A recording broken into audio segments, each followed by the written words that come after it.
하나님 말씀은 구약성경 신명기 17장 18절에서 20절까지입니다. 우리 같이 한 목소리로 함께 읽겠습니다. 그가 왕위에 오르거든 이 율법서의 등사본을 레위 사람 제사장 앞에서 책에 기록하여 평생에 자기 옆에 두고 읽어 그의 하나님 여호와 경외하기를 배우며 이 율법의 모든 말과 이 규례를 지켜 행할 것이라. 그리하면 그의 마음이 그의 형제 위에 교만하지 아니하고 이 명령에서 떠나 좌로나 우로나 치우치지 아니하리니 이스라엘 중에서 그와 그의 자손이 왕위에 있는 날이 장구하리라. 아멘. 왕도의 의미, 왕도의 의미라는 제목으로 설교하려고 합니다. 이제 하나님께서 모세를 통하여 그들이 이제 하나님이 아닌 사람을 왕으로 세우고자 할 때에 어떻게 왕을 세울 것인지를 말씀하시고 이제 왕위에 오르거든. 그래서 그 중에 이제 하나님께서 택한 자가 왕이 되어서 이제 왕위에 오르거든. 그 이제 왕이 지켜야 하는 이것이 왕도이죠.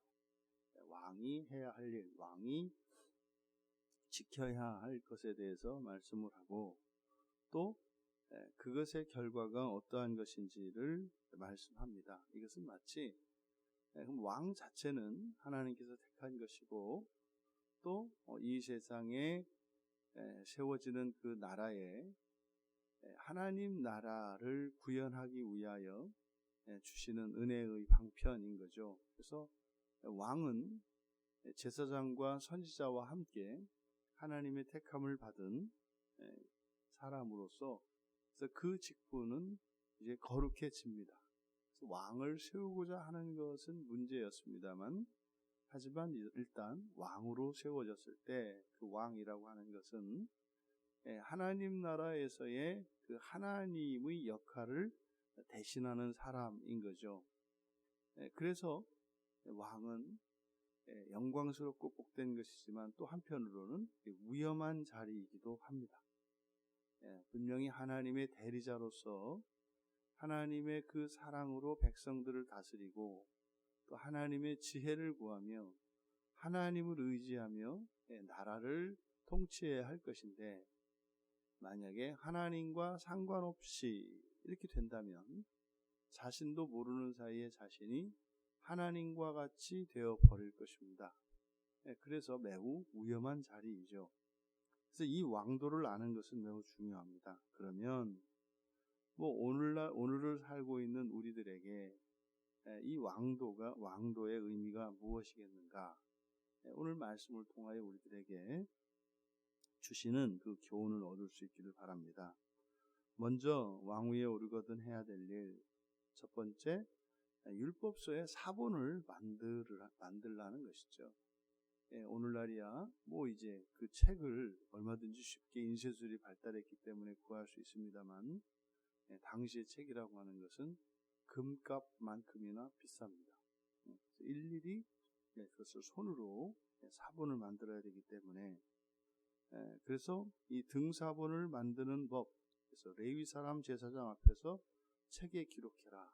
실제로 이 사본을 만드는 방법은 그 사본을 만드는 과정은 굉장히 엄격하고 정교합니다. 그래서 70명의 서기관들이 동원이 됩니다. 이 사본을 만들기 위해서. 그래서 70명의 사람들이 일일이 확인을 하면서 검수합니다. 그래서 최소한 70명이 이 작업에 동참을 하고 이들에 의해서 그 만들어진 그 사본, 그러니까 70번이나 말하자면 점검을 한다 이렇게 생각하시면 돼요. 점검하는 방식을 보면 처음과 끝에 있는 글자를 비교하고 한 장 한 장을 이렇게 할 때 낱장을 비교할 때 첫 글자와 이 장의 끝에 있는 끝 글자로 확인합니다. 한 사람. 또 한 사람은 그 중간 하나, 둘, 셋, 넷 글자 숫자를 세워가지고 중간에 있는 숫자를 중간에 있는 글자를 비교합니다. 또 어떤 사람은 전체의 글자 수를 대조합니다. 이런 식으로 해서 70명을 거쳐서 이렇게 사본 한 장이 만들어져요. 그랬을 때 중간 과정에서 한 번, 두 번까지 오류가 나오면 그걸 수정을 합니다. 그 사람이. 하지만 세 번째로 틀린 오자가 발견이 되면 그대로 파기해버립니다. 그래서 사본이 오늘날 이렇게 기계를 통해서 사진을 찍어서 하는 것만큼이나 오류가 거의 없다고 봐야 되죠. 그러니까 오류가 나오기 쉽지 않습니다. 그러니까 이렇게 제사장 앞에서 책을 기록하는 것, 이 책을 맡은 것이 제사장이기 때문에 아무나 볼 수 있는 게 아니죠. 그렇게 사본을 만듭니다. 그래서 이때 여기에 이 율법서 이렇게 되어 있지 않습니까? 이 율법서. 그래서 70인역에서는 이 율법서를 신명기라고 번역하고 있습니다. 그러니까 신명기를 왕은 사본을 만들어서 이제 평생에 자기 옆에 두고, 그러니까 왕은 항상 왕이 가는 곳에는 이 신명기가, 이 사본 성경책이 움직입니다. 마치 이렇게 미국 같은 경우에는 움직일 때 핵가방이 이제 따라다닙니다. 그러니까 미국에 있는 핵무기를 발사시킬 수 있는, 그래서 그 수행비서가 수갑을 차고 핵가방을 이렇게 항상 들고 다닙니다. 미국 대통령이 움직이는 곳은 항상 핵가방이 따라다닙니다. 참 대조적이죠. 근데 이제 하나님께서 세우신 왕이 움직일 때는 항상 신명기가 따라다닙니다. 그리고 이제 그 사본을 만든 목적이 바로 무엇이에요? 왕 옆에 두고 읽는 것입니다. 그리고 배우는 것입니다. 이 책을 통해서 왕에게 주시는 첫 번째, 옆에 두는 것, 그리고 읽는 것, 그리고 배우는 것, 그리고 지켜 행하는 것. 이렇게 네 개의 동사로 나타납니다. 그럼 그가 배워야 할 것은 하나님 여호와를, 그의 하나님 여호와를 경외하기를 배우는 거죠. 그러니까 이 세상에서는 두려울 게 없는 사람이고 모든 권력을 다 가지고 있는 사람인데, 왕에게 필요한 첫 번째 덕목은 무엇이라는 거예요? 백성들보다 더 하나님을 경외하는 사람이 되어야 한다는 거죠. 그래서 옆에 신명기를 두고 계속해서 그것을 읽어서 배워야 하는 것은 하나님의 대리자라고 하는 것입니다. 그래서 하나님 경외하기를 배우는 겁니다. 그리고 이 율법의 모든 말과 이 규례를, 그러니 하나님의 말씀을 읽고 그것을 지키고 행하는 것입니다.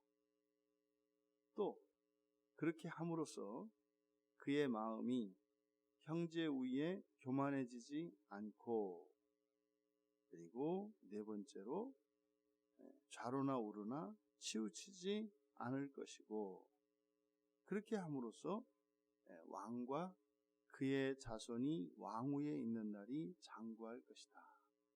지금 그 자손들이 오랫동안 왕위를 유지할 것이냐 유지하지 못할 것이냐 하는 것이 그 왕에게 달려 있습니다.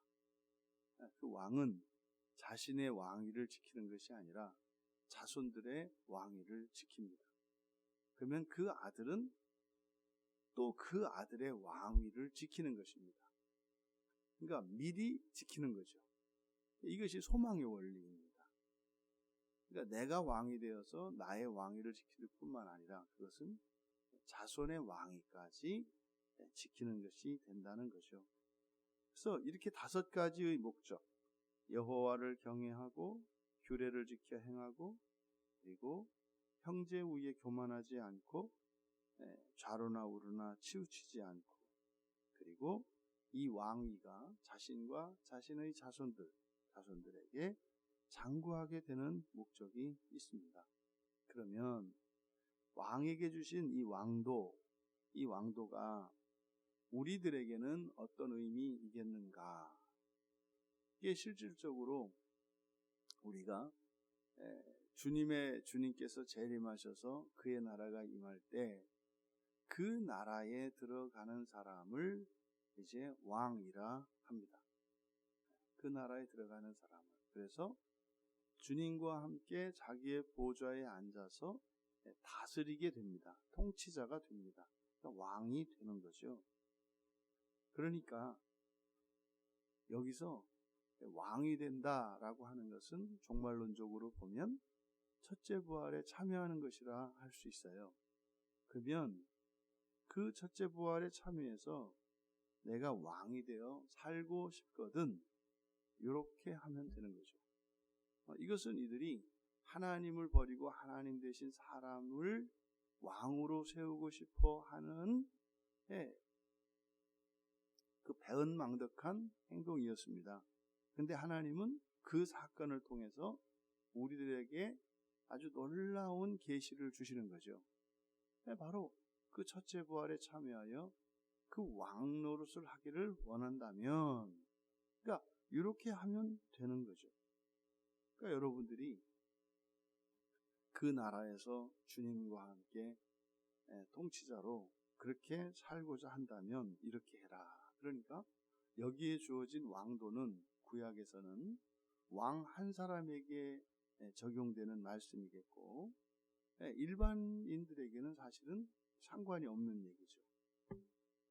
하지만 이제 그리스도인들 가운데 주님의 나라에 참여하기를 원하는 사람은 바로 이 왕도를 통해서 우리가 그 나라를 준비할 수 있다는 거죠. 그러니 우리는 신명기뿐만 아니라 우리들에게 이 율법서는 성경 전체이지 않습니까?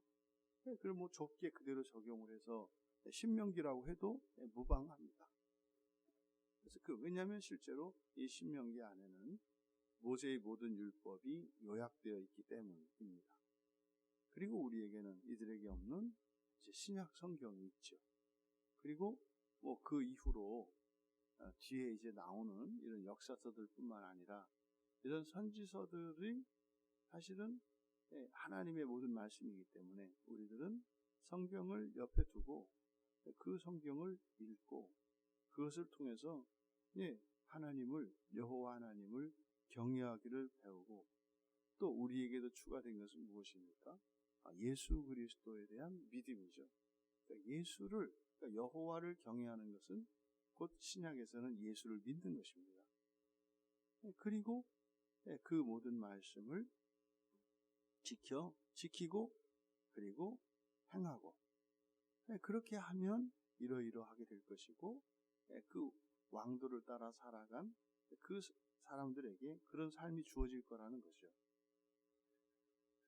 여러분들이 여러분 자신과 더 나아가 여러분의 자손들이 그 나라에서 이 왕위가 장구하기를 원한다면 이렇게 하시면 되는 거죠.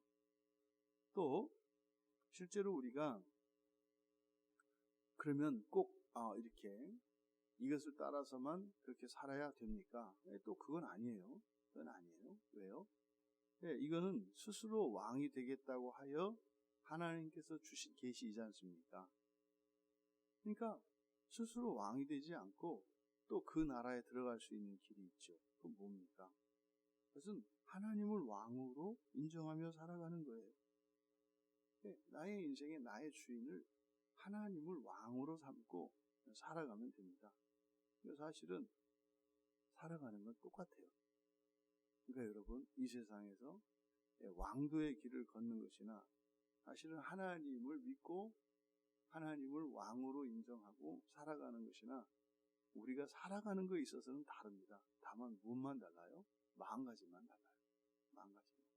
하지만 중요한 것은 하나님의 말씀을 따라 하나님의 말씀을 읽고 그 말씀을 따라 살아가고 말씀을 통해서 하나님 경외하는 겁니다. 왕인 사람은 왕이라 하더라도 하나님을 경외하고, 또 하나님을 왕으로 섬기는 사람은 그 자체가 하나님을 경외하는 것 아니겠습니까?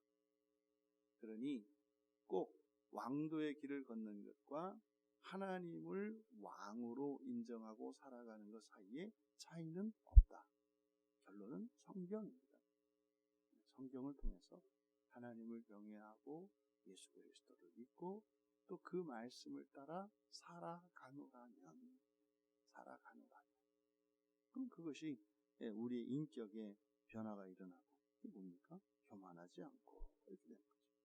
또 우리가 의로워질 겁니다. 완전해져 갈 것입니다. 그게 좌로나 우로나 치우치지 않는 거죠. 그것은 성령께서 역사하시기 때문에 그렇게 되어져 갑니다. 여러분, 왕도를 통해 주신 이 하나님의 계시를 통해 우리들의 소망이 그 나라에 있어야 함을 우리가 교훈을 얻을 수 있습니다.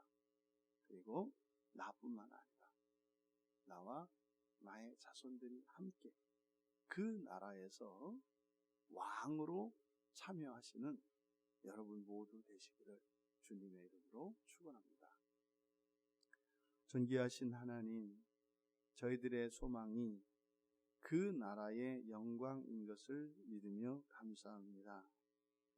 이 세상을 살도록 불러주셨고 또 주님 앞으로 저희들을 인도해 주셔서 그 나라의 영광스러운 삶을 살아갈 기회를 주셨사오니 저희들에게 주신 이 일생일대의 기회를 헛되게 낭비하지 않게 하여 주시고 그 나라의 그 거룩하고 영광스러운 소망을 따라 살아가는 저희들 모두가 되게 하옵소서. 그래서 저희들 자신을 통하여 저희들의 자녀들 자자손손이 그 나라의 복에 참여할 수 있도록 은혜를 내려 주시옵소서. 감사하며 예수님의 이름으로 기도하옵나이다.